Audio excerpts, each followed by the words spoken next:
സാധാരണ നമ്മൾ ഈ കന്നാസ് കൊണ്ട് നനയ്ക്കാനും അതുപോലെ വെള്ളം സ്റ്റോർ ചെയ്യാനും ഒക്കെയല്ലേ ഉപയോഗിക്കാറ്. അതുപോലെ തന്നെ നമ്മുടെ അടുക്കളയിലെ വേസ്റ്റൊക്കെ നമ്മൾ അങ്ങോട്ട് പറമ്പിലേക്ക് വലിച്ചെറിയും. ഇനി അങ്ങനെ ചെയ്യണ്ട. പാഴായിട്ടുള്ള കന്നാസ് ഉണ്ടെങ്കിൽ അതും പിന്നെ അടുക്കളയിലുള്ള നമ്മുടെ വേസ്റ്റും കൊണ്ട് ഒരു ഉഗ്രം പണിയുണ്ട് കേട്ടോ. അപ്പോൾ ഇന്ന് നമ്മൾ നോക്കാൻ പോകുന്നത് നമ്മൾ ഈ കന്നാസിലുള്ള കൃഷിയാണ്. അതും ക്യാബേജ് നടണതാണ് കേട്ടോ കാണിക്കാൻ പോകുന്നത്. അപ്പം ഞാൻ ഓൾറെഡി ക്യാബേജ് ഒരു ചാക്കിൽ വെർട്ടിക്കലായിട്ട് നട്ടിട്ടുണ്ടായിരുന്നു. പക്ഷെ അതെൻ്റെ നിന്ന് ഫ്ലോപ്പായിപ്പോയി ആ കൃഷി. എന്താണെന്ന് വെച്ചാൽ അത് ശരിക്കും നന കൊടുക്കാൻ പറ്റാത്തതുകൊണ്ട് അത് ഉണങ്ങിപ്പോയതാണ് കേട്ടോ. അപ്പോൾ പിന്നെ ഞാൻ അറിഞ്ഞത് എന്താണെന്ന് വെച്ചാൽ അങ്ങനെ ഒരു ചാക്കിൽ ഞാൻ 8 തൈകളാണ് വെച്ച് പിടിപ്പിച്ചിട്ടുണ്ടായിരുന്നത്. അപ്പോൾ അത്രയും വെച്ച് പിടിപ്പിക്കേണ്ട, ഒരു തൈ ഒരു പോട്ടിൽ, അങ്ങനെയാണ് ക്യാബേജിൻ്റെ കണക്ക്. അപ്പം ഞാൻ എന്ത് ചെയ്തു, നമ്മുടെ പഴയ കന്നാസ് എടുത്തിട്ടുണ്ട്. അപ്പം അതിൽ ബേസായിട്ട് ചകിരിയാണ് ഇട്ട് കൊടുത്തത്. ചകിരി ഇട്ട് കൊടുത്തിട്ട് പിന്നെ നമ്മൾ നിറക്കാൻ പോകുന്നത് കരിയില ഇട്ട്. അപ്പം ഞാൻ എന്ത് വിചാരിച്ചു എന്നാൽ ഇനി ഒരു ക്യാബേജ് ഒരു പോട്ടിൽ നടാം, അങ്ങനെ വിചാരിച്ചിട്ട് എൻ്റെ കയ്യിൽ കുറേ ക്യാബേജ് തൈകളുണ്ട്. അപ്പം നമ്മളത് വിത്ത് മേടിപ്പിച്ച് മുളപ്പിച്ചതാണ് കേട്ടോ. അപ്പോൾ എൻ്റെ ഒരു ഫ്രണ്ട് നമ്മുടെ സാധാരണ ക്യാബേജിൽ നിന്ന് വിത്തില്ലാതെ തന്നെ തൈകൾ മുളപ്പിക്കുന്നുണ്ട്. ഇനി അതൊന്ന് ട്രൈ ചെയ്ത് നോക്കണം. അപ്പോൾ എൻ്റെ കയ്യിലുള്ള ക്യാബേജ് തൈകൾ ഞാനൊന്ന് നട്ട് നോക്കുകയാണ്. അപ്പോൾ എൻ്റെ റിസൾട്ട് ഗംഭീരമാണ് കേട്ടോ. ഈ കന്നാസിൽ ഞാൻ വെച്ചിട്ട് ഇതേപോലെ വെച്ചിട്ട് ക്യാബേജ് നല്ല അടിപൊളിയായിട്ട് നിൽക്കുന്നുണ്ട്. ഇനി വിളവെടുക്കുമ്പോൾ അതിൻ്റെ റിസൾട്ടൊക്കെ ഞാൻ കാണിച്ചിട്ട് വീഡിയോ ചെയ്യുന്നുണ്ട് കേട്ടോ. അപ്പോൾ നമ്മൾ ഇതുപോലെ അടിയിൽ ചകിരി ഇട്ട് കൊടുക്കുക, അല്ലെങ്കിൽ ചിരട്ട അങ്ങനെ എന്തെങ്കിലും ഇട്ട് കൊടുക്കുക, അല്ലെങ്കിൽ വെള്ളം കെട്ടിക്കിടക്കാതിരിക്കാൻ കല്ലോ പിന്നെ തെർമോക്കോളോ അങ്ങനെ എന്തെങ്കിലുമൊക്കെ ഇട്ട് കൊടുക്കാം. എന്നിട്ട് നമ്മൾ കരിയിലയാണ് ഇട്ട് കൊടുത്തത്. പിന്നെ ഞാൻ ഇടാൻ പോകുന്നത് എന്താണെന്ന് വെച്ചാൽ കരിയിലയുടെ മേലെ ഇതുപോലെയുള്ള മണ്ണ്, നമ്മളിത് ടെറസ് വൃത്തിയാക്കിയപ്പോൾ കിട്ടിയ മണ്ണാണ് കേട്ടോ. പൊടി പോലത്തെ മണ്ണ്. ഇത് സാധാരണ മണ്ണല്ല, നമ്മുടെ ഈ മെറ്റലിൻ്റെ ആ ഒരു അടിക്കുമ്പോൾ കിട്ടൂലേ, അതാണ് കേട്ടോ. അപ്പോൾ അതും കളയണ്ടല്ലോ എന്ന് വിചാരിച്ചിട്ടാണ് ഞാൻ ആ ചവറിൻ്റെ മേലെ അതിട്ട് കൊടുത്തത്.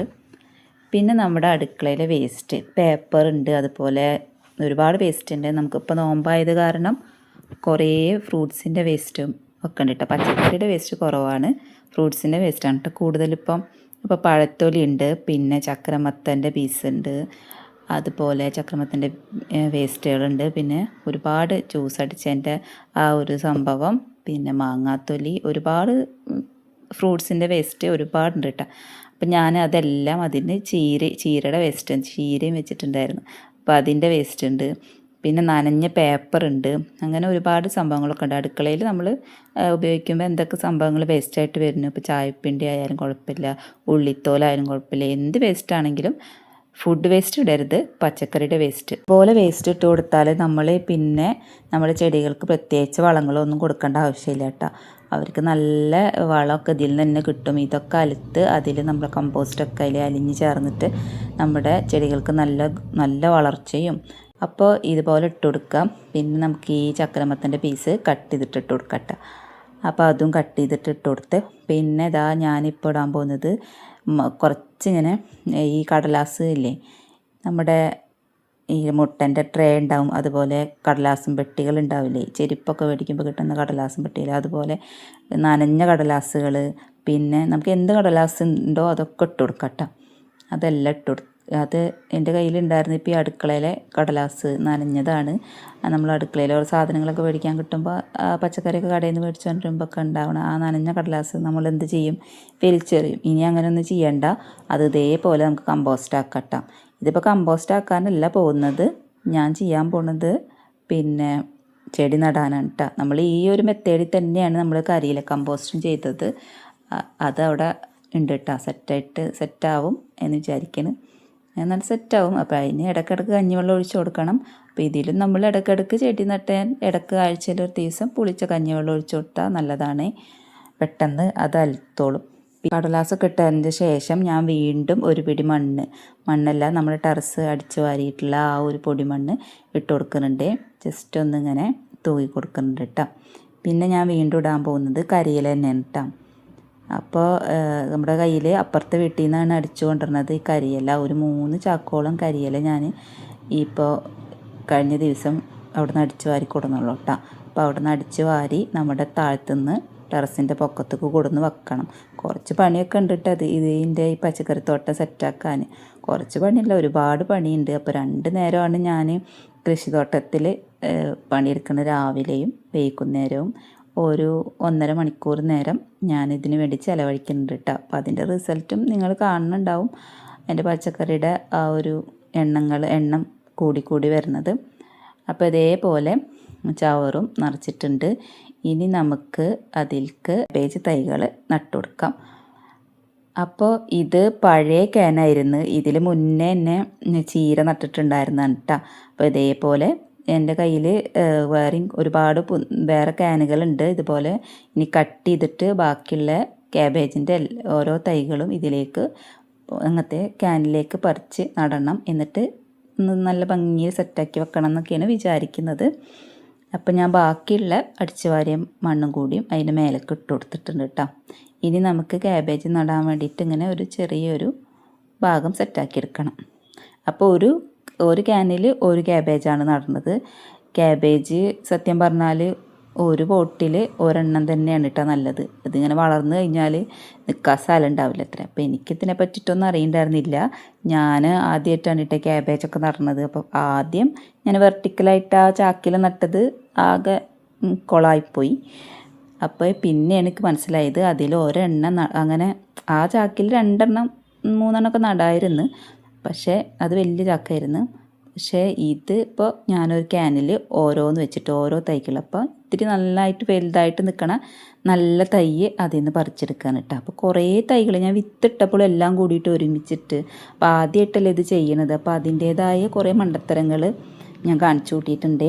അപ്പോൾ അതൊക്കെ എനിക്ക് നിങ്ങളോട് പറയുന്നത് എന്താണെന്ന് വെച്ചാൽ, ആരെങ്കിലും ഇതേപോലെ ക്യാബേജ് കൃഷി ചെയ്യാത്ത ആളുകളുണ്ടെങ്കിൽ, തുടക്കക്കാരുണ്ടെങ്കിൽ ഇതുപോലത്തെ മണ്ടത്തരമൊന്നും കാണിക്കണ്ട. ക്യാബേജ് വിത്ത് മേടിച്ച് കഴിഞ്ഞാൽ അതിൽ നിന്ന് 3-4 മണി എടുത്തിട്ട് നട്ട് നോക്കുക. എന്നിട്ട് അത് മുളച്ച് വന്നാൽ അടുത്ത വിത്തിട്ടാൽ മതിയിട്ട് അങ്ങനെയൊക്കെ ചെയ്താൽ മതി. ഞാനെല്ലാം കൂടിയിട്ട് ഒരെണ്ണത്തിൽ കൊട്ടി. അപ്പോൾ എല്ലാം കൂടിയിട്ട് ഒരുമിച്ച് മുളച്ച് വന്നു. ഇനിയിപ്പോൾ എല്ലാം അതേപോലെ നട്ട് പിടിപ്പിക്കണം. അപ്പോൾ ഇതേപോലത്തെ മണ്ടത്തരമൊന്നും ആരും കാണിക്കരുത്. അപ്പോൾ നമ്മൾ പിന്നെ 2 തൈകൾ നല്ല തൈകൾ നോക്കിയിട്ട് അതിൽ നിന്ന് പറിച്ചെടുത്തിട്ടാണ്. പിന്നെ ഇത് ഒച്ച വന്നിട്ട് കറണ്ട് തിന്നണുണ്ട് ഇതിൽ. അതാണ് ഈ ഇലക്ക് ഇങ്ങനെ പൊത്ത് കാണാനുള്ളത്. അപ്പോൾ അത് ആ ഒച്ചിനെ ഞാൻ അവിടെ നിന്ന് എടുത്ത് മാറ്റി നശിപ്പിച്ച് കളഞ്ഞിട്ടുണ്ട് കേട്ടോ. അപ്പോൾ ഇതേപോലെ 2 തൈകളാണ് നമ്മൾ ഇന്ന് നടാൻ പോകുന്നത്. ബാക്കി ഇനി ഒരു 5-6 ക്യാനും കൂടി എൻ്റെ കയ്യിലുണ്ട്. അപ്പോൾ അതൊക്കെ സെറ്റാക്കിയിട്ട് ഞാൻ പിന്നെ കമ്മ്യൂണിറ്റി പോസ്റ്റിൽ ഇടണ്ടേ അതിൻ്റെ ഫോട്ടോ ഒക്കെ. ഇനി ഇതിൻ്റെ മേലെ നമുക്ക് നല്ല കമ്പോസ്റ്റ് സെറ്റാക്കി ഇട്ട് കൊടുക്കണം. ഇത് കരിയില കമ്പോസ്റ്റ് ഉണ്ടാക്കിയതാണ്. അപ്പോൾ നമ്മൾ ഇതിൻ്റെ ശരിക്കും പറഞ്ഞാൽ മണ്ണ് ഉപയോഗിക്കണില്ല. ഇത് കരിയില കമ്പോസ്റ്റ് തന്നെയാണ് കേട്ടോ. ഞാൻ അങ്ങനെ സെറ്റാക്കിയെടുത്ത നല്ല കമ്പോസ്റ്റാണ്. അപ്പോൾ ഇതിൻ്റെ വീഡിയോ ഞാൻ ഇത് ചാനലിൽ ഇട്ടിട്ടുണ്ട്, ഈ കമ്പോസ്റ്റ് എങ്ങനെ ഉണ്ടാക്കിയിട്ടുള്ളതെന്ന്. അപ്പോൾ അതാണ് ഇട്ട് കൊടുക്കാൻ പോകുന്നത്. ഇതിൻ്റെ മേലെ ഇട്ട് കൊടുക്കണം കേട്ടോ. അപ്പോൾ ആ ഒരു കുഴി പോലെ ഉണ്ടാക്കിയിട്ട് അതിലേക്ക് ഞാൻ ആ ക്യാബേജ് ഇറക്കി വെച്ചു. ക്യാബേജിൻ്റെ തൈ ഇറക്കി വെച്ചിട്ടുണ്ട്. എന്നിട്ട് ആ കുഴിയിലേക്ക് കുറച്ച് മണ്ണ് ഈ കമ്പോസ്റ്റ് ഇട്ട് കൊടുത്ത്, പിന്നെ ആ ഇല ഒന്ന് കവർ ചെയ്യണ തരത്തിൽ അതും ഇട്ട് കൊടുക്കട്ടോ. അപ്പോൾ ഈ ക്യാബേജിന് വേണ്ടത് എന്താണെന്ന് വെച്ചാൽ നല്ല വെയിലാണ്. പക്ഷേ നമ്മൾ ഇത് പിടിച്ച് കിട്ടുന്നത് വരെ തണലത്ത് വെക്കണം, അല്ലെങ്കിൽ അത് വാടിപ്പോവും. അപ്പം എനിക്ക് ആദ്യം നട്ടപ്പോൾ ഉള്ള പ്രശ്നം എന്താണെന്ന് വെച്ചാൽ ഞാൻ നല്ല മൊട്ട വെയിലത്ത് അങ്ങനെ വെച്ചു. എന്നിട്ട് എനിക്ക് നനക്കാനും പറ്റിയില്ല, അത് കറക്റ്റായിട്ട് നനക്കാനും പറ്റിയില്ല. എന്നിട്ട് അത് ആകെ കരിഞ്ഞുപോയി. എൻ്റെ ഒരു 8 തൈകൾ നശിച്ചു പോയിട്ടാണ്. അതിൻ്റെ വിഷമം ഭയങ്കര സങ്കടമുണ്ട് എനിക്ക്. 8 തൈകൾ നശിച്ചു പോയാൽ അത്രമാത്രം വിഷമം ഉണ്ടാവും.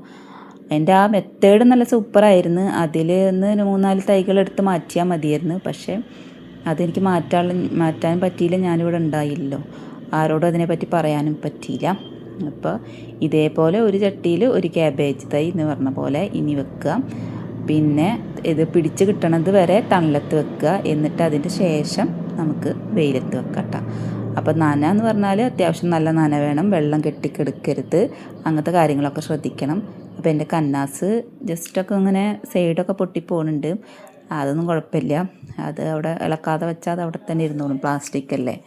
അപ്പോൾ നമ്മളിത് സെറ്റാക്കി നമുക്കിത് എടുത്ത് വെക്കാനൊക്കെ എളുപ്പമാണ്. അതിൻ്റെ ആ ക്യാനിൻ്റെ അവിടെ പിടിക്കാനൊക്കെ ഉണ്ടല്ലോ. അപ്പം ഞാനിത് ഒന്ന് ചെറുതായിട്ടൊന്ന് നനച്ച് കൊടുക്കുന്നുണ്ട്. നമ്മുടെ ആദ്യത്തെ നനയാണ്. പിന്നെ ഇടയ്ക്ക് ഇതിന് പുളിച്ച കഞ്ഞിവെള്ളം ഒഴിച്ചു കൊടുക്കണം. പിന്നെ നമ്മളതുപോലെ സ്ലറി അതുപോലെ നമ്മളിപ്പോൾ കഞ്ഞിവെള്ളത്തിൽ ആക്കിയിട്ട് അത് ഒഴിച്ചു കൊടുക്കുക. അതൊന്നും ഇപ്പോൾ ഒഴിച്ചു കൊടുക്കണ്ട, 2-3 ദിവസം കഴിഞ്ഞിട്ട് ഒഴിച്ചു കൊടുത്താൽ മതി. ആഴ്ചയിൽ ഒരു ദിവസം എന്ന പോലെ പുളിച്ച കഞ്ഞിവെള്ളം ഒഴിച്ചു കൊടുത്താൽ മതി കേട്ടോ. ഇപ്പോൾ നമ്മൾ വെറുതെ നനച്ചേക്കണം. പിന്നെ ഞാൻ വെയിലത്ത് വെക്കാൻ ഉദ്ദേശിക്കുന്നത് ദേപ്തണ്ട ഇവിടെ ഈ തറയുടെ പൊക്കത്താണ് കേട്ടോ ഈ കന്നാസ് വെക്കാൻ വേണ്ടിയിട്ട് ഉദ്ദേശിച്ചിട്ടുള്ളത്. അപ്പോൾ ഒരു 6-7 കന്നാസുകളുണ്ടാവും നമുക്കിത് നട്ട് കഴിഞ്ഞാൽ. നമ്മുടെ എല്ലാ കാബേജ് നട്ട് കഴിഞ്ഞാൽ ബാക്കിയുണ്ടെങ്കിൽ തൈകൾ ബാക്കിയുണ്ടെങ്കിൽ നമുക്ക് ഗ്രോ ബാഗിൽ ആക്കിയിട്ട് നടാം. ഗ്രോ ബാഗല്ല, നമ്മുടെ സിമെൻറ്റും ചാക്ക് ഇഷ്ടം പോലെ ഇരിക്കുന്നുണ്ടല്ലോ, അതിൽ നടാം. അപ്പോൾ എൻ്റെ പുതിന നട്ടതൊക്കെ ഒന്ന് ഞാൻ ഇടയ്ക്കൊക്കെ ഇങ്ങനെ കാണിക്കലുണ്ട്. ഇതിതാ വെട്ടിയിട്ട് ഞാൻ പിന്നെയും വെട്ടിയെടുത്തിട്ട് പിന്നെ വീണ്ടും പൊടിച്ചു വന്നതാണ്. അപ്പോൾ ഈ ചട്ടിയിൽ ഞാൻ പിടിപ്പിച്ചു, അതിൽ നിന്ന് ഈ ചട്ടിയിൽ പിടിപ്പിച്ച് പിന്നെ അത് അപ്പുറത്തെ ചട്ടിയിലും താഴെ ഉണ്ടായിരുന്നതാണ് കേട്ടോ ഈ ചട്ടി. നമ്മൾ ചായക്ക് വേണ്ടിയിട്ടൊക്കെ അതിൽ നിന്ന് ഉള്ളിൽ കൊണ്ടുപോകുമ്പോൾ അതിൻ്റെ കമ്പെടുത്ത് പിടിപ്പിച്ചാണ് കേട്ടോ. പിന്നെ നമ്മുടെ ഇത് ജമന്തിയുടെ റിസൾട്ട് എല്ലാവരും ഇങ്ങനെ ചോദിക്കുന്നുണ്ടായിരുന്നു. അപ്പോൾ അതിൻ്റെ തൈകളാണ് ഇട്ടത്. അതിൻ്റെ മുകളിൽ നിന്ന് ആ കമ്പിൽ നിന്ന് പറിച്ചെടുത്ത തൈകൾ പിടിപ്പിച്ചതാണ് കേട്ടോ. അപ്പോൾ നമ്മളിത് തണലത്ത് വെച്ചിട്ടുണ്ട് കാബേജ്. അപ്പോൾ ഇന്നത്തെ കൃഷി ഇതൊക്കെ ഉള്ളൂ. പിന്നെ നമ്മുടെ കോവലാണ്. പിന്നെ കുറച്ച് തൈകളൊക്കെ വേറെ എക്സ്ട്രാ നട്ടിട്ടുണ്ട്, തക്കാളിയും അങ്ങനെയൊക്കെ. അപ്പോൾ നമുക്ക് 2 കാബേജിൻ്റെ തൈകളും തണലത്തേക്ക് വെക്കാം കേട്ടോ. ഒരാഴ്ച അത് തണലത്തിരുന്നിട്ട് അപ്പത്തിന് അത് പിടിച്ചോളും. എന്നിട്ട് പിന്നെ അത് മേളിലേക്ക് നല്ല വെയിലത്തേക്ക് ഞാൻ കയറ്റി വെക്കും കേട്ടോ. അപ്പോൾ അതിന് ശേഷമുള്ള വീഡിയോ ഒക്കെ ഞാൻ ഓരോന്നിൽ പറയാം. ഇതിൻ്റെ വിശേഷങ്ങളൊക്കെ അടുത്ത ഓരോ വീഡിയോയിലൊക്കെ ഉൾപ്പെടുത്തുന്നുണ്ട് കേട്ടോ. പിന്നെ ഇതെന്താണെന്നറിയോ, ഇത് ചാണകമാണ്. ഞാൻ